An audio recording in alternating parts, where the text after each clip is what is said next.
Human beings love quests. The quest is quite possibly the most commonly used trope in all of literature. Quests appear in the folklore and literature of every culture on earth. From the epic of the epic of Gilgamesh to Homer's Odyssey, from Le Morte d'Arthur to Arabian Nights, from Romance of the Three Kingdoms to Don Quixote, The Wizard of Oz, The Hobbit, The Lord of the Rings, any of the Indiana Jones movies, Guardians of the Galaxy, you get the idea. Literature itself is one of the most important tools humans use to make sense and order of the universe.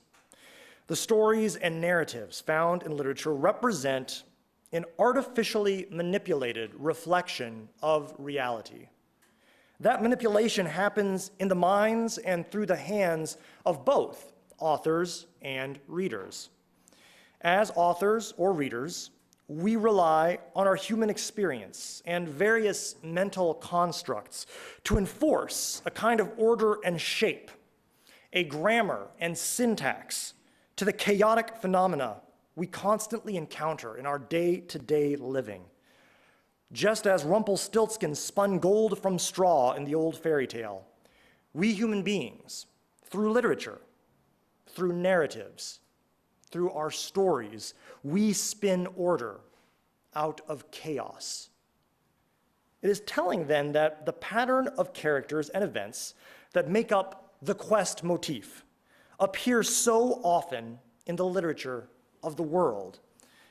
It would suggest, as has been noted by scholars like Carl Jung and Joseph Campbell, that the idea of the quest lies deep in the collective unconscious of humanity. It is an archetypal construct that we all seem to share regardless of race, ethnicity, culture, or time period. So what is it about the structure of a quest that we all so identify with? First, we need to address that structure. What makes up a prototypical quest? What makes a quest in the first place? How can it be that narratives as disparate as the Epic of Gilgamesh and Harold and Kumar Go to White Castle are actually the same story? According to author and literature professor Thomas C. Foster, every true quest has 5 common core elements.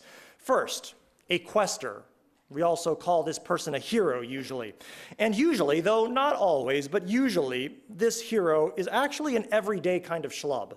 It's an everyman that we can all, as readers, identify with.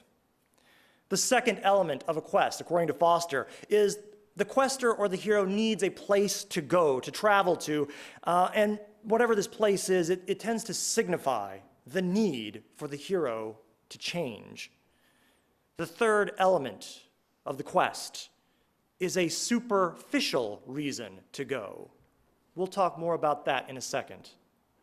A fourth element of the quest are exciting challenges and obstacles along the way which require courage, great courage for the hero to be able to overcome. Challenges that will make the hero learn something. And then the fifth and final element of the quest, according to Foster, is the real reason the hero goes. The real reason. Now, most of us probably intuitively understand at least 3 of the 5 elements that I've just listed. We get the idea that there must be a hero, right? There has to be a protagonist. He has to go somewhere. It's not a quest if you don't go somewhere in some way, even metaphorically. And we get the idea, we've become accustomed to the idea, that he's going to face some challenges along the way. But the place that many of us might get tripped up are the 2 reasons that questers go on the quest: the superficial reason and the real reason. And that's what I want to focus on a bit this morning. Every quest has an apparent reason that makes the hero move.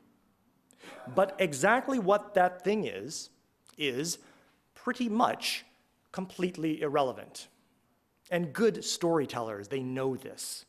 It doesn't matter what the hero is trying to get or obtain. To illustrate my point. I'm going to switch gears slightly and dip into the world of film and cinema. Just so we all understand, movies actually are a form of literature. Some of us may not want to admit that, but it's true. You see, they accomplish the same basic goals. They fulfill the same basic needs as written literature movies do. Now, in the world of film and cinema, this apparent superficial reason to quest, it has a special name. In film, the superficial reason to go on a quest is known as the MacGuffin.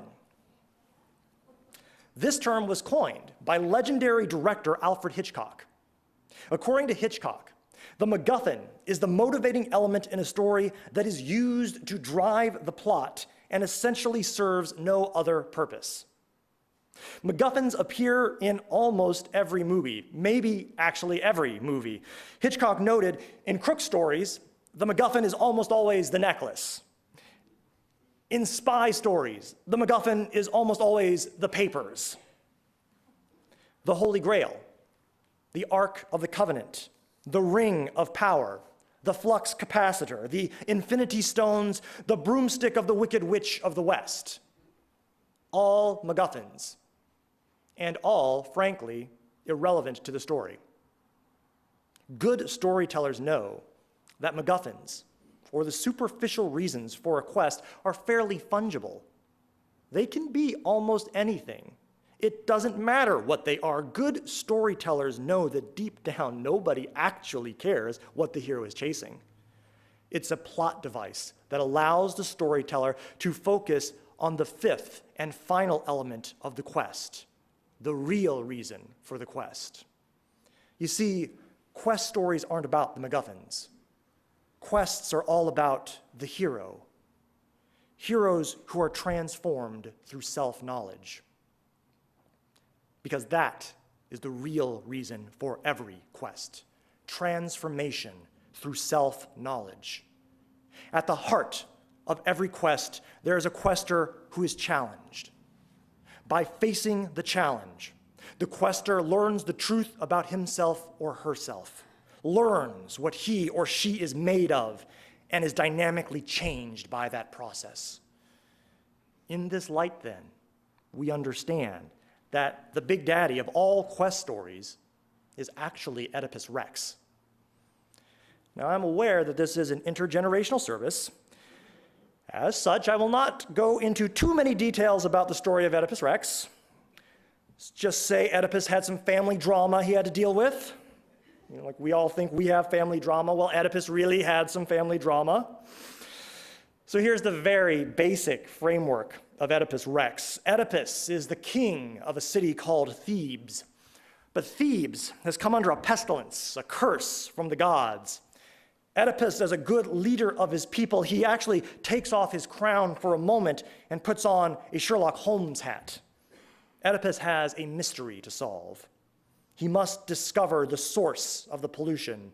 Why has the pestilence come to Thebes? See, we humans need a reason, don't we? Because we're too scared the reason might simply be random chance, randomness, chaos. It's one of the most frightening things for us as human beings. But I digress. After overcoming various challenges, Oedipus comes to find the horrible truth. He is the source of the pollution. The answer to the question he has been seeking from the beginning is he himself. Through the quest, Oedipus learns who he really is, where he really comes from.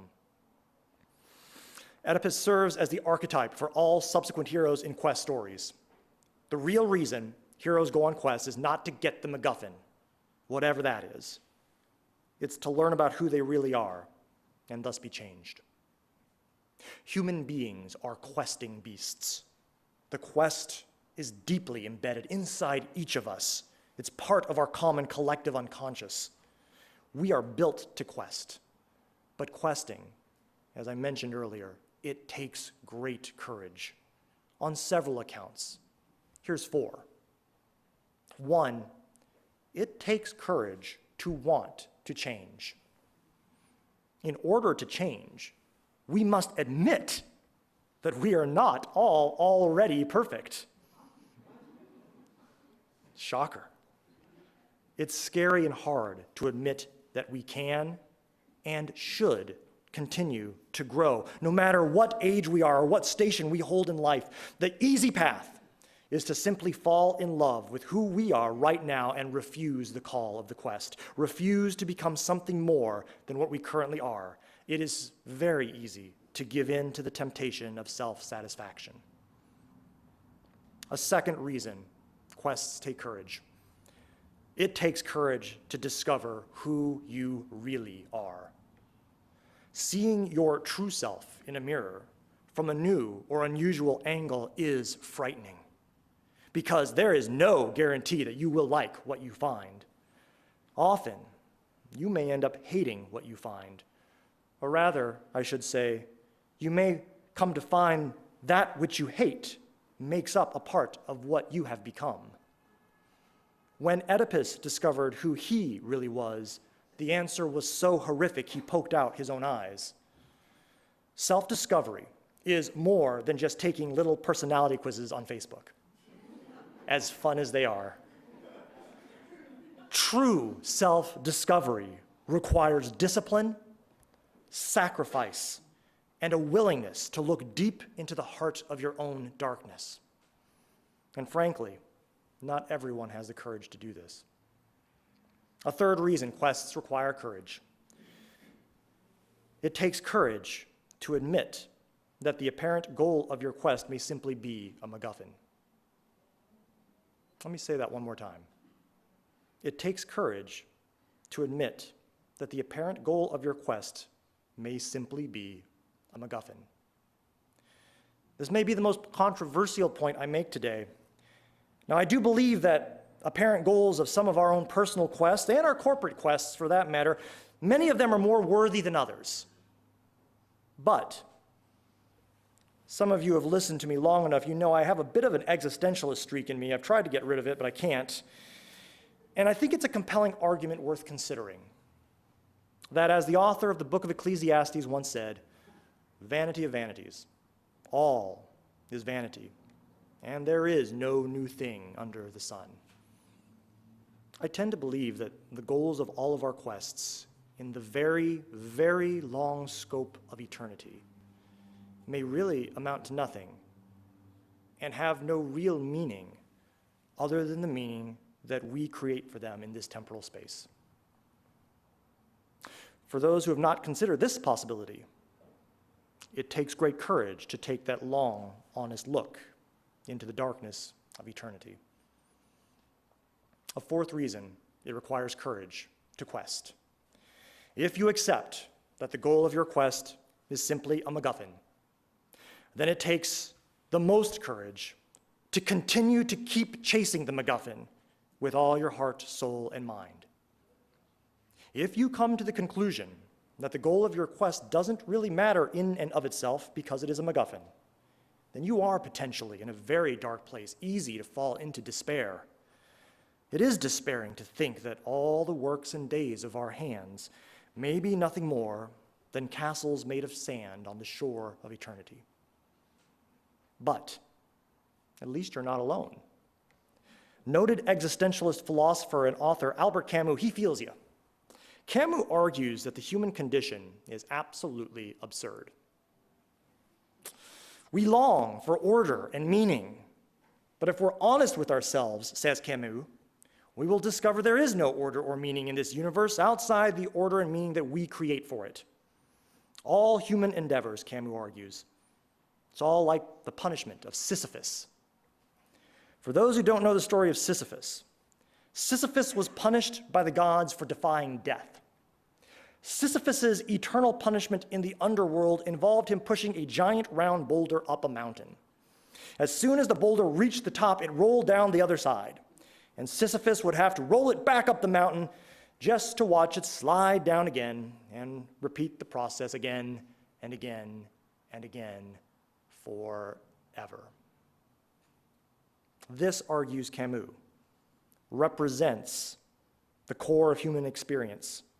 All human endeavors, all quests, merely endless cycles of doing and undoing, of building and unbuilding, of finding rings of power and destroying rings of power. As you can imagine, Camus was a real hit at cocktail parties. But Camus, he did have an answer to the Sisyphean dilemma. Camus argued that to live in good faith, we must embrace the absurdity of the situation. In so doing, we imbue meaning into our quests, into our MacGuffins. Keep on pushing the boulder. Why? Not to get it to the top of the mountain, but simply for the sake of pushing the boulder. Remember, it wasn't about getting the boulder to the top anyway. It was about gaining self-knowledge and the self-transformation that will always follow. This is kind of a hard sermon.